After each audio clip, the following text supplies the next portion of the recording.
আসসালামু আলাইকুম রহমতুল্লাহ। এখানে যাচ্ছিলাম, রাস্তায় যেতে যেতে যাচ্ছিলাম, দেখছিলাম যে পীর আল্লামা আহমদুল্লাহ সাহেবের রওজা দেখলাম। কবরে দেখেন, কবর রেখে বলে দেখুন কোনো রকম বেয়াদবি নেই, কোনো রকম গলদ নেই। ছেলেটা আমার ওকে মাদ্রাসা আনতে যাচ্ছিলাম, কালকে পরীক্ষা আছে, তো সেই জন্য দেখলাম যে এখানে কতগুলো রওজা আছে, কোনো রকম গলদ দেখতে হয় না, ফুল আছে না চাদর আছে না কিছু, কোনো রকম সেরেক কাজ থেকে বেদাত থেকে দূরে আছে, সব কবরের ভিতরে, সব কবর ভিতরে দেখেন কত সুন্দর ভিতরে কবর। ঠিক আছে, আল্লাহ পাক আমাদের যেন সবসময় নজরে আর এই হালতে যেন রাখে, কারণ এই পরিস্থিতিতে দুনিয়ার যা হালত সেরেক গুনাহ থেকে লিপ্ত রেখেছে, যেন রাখে, সেরেক বেদাত থেকে যেন আমাদের দূরে রাখে। এইটা হচ্ছে আহমদুল্লাহ সাহেবের রওজা। এইটা দেখেন, শূন্য বালি।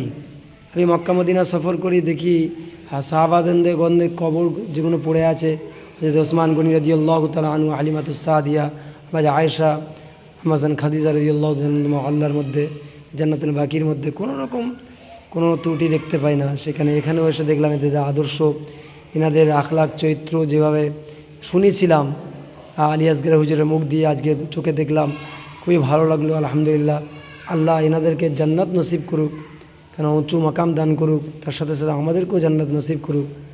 আল্লাহ পাক আমাদের এখানে হেফাজত করে দুনিয়ার জমিনে শিরক থেকে বেদাত থেকে দূরে রাখা তৌফিক দান করুন। আসসালামু আলাইকুম রহমতুল্লাহ।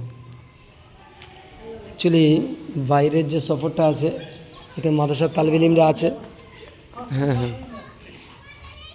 এখানে একটা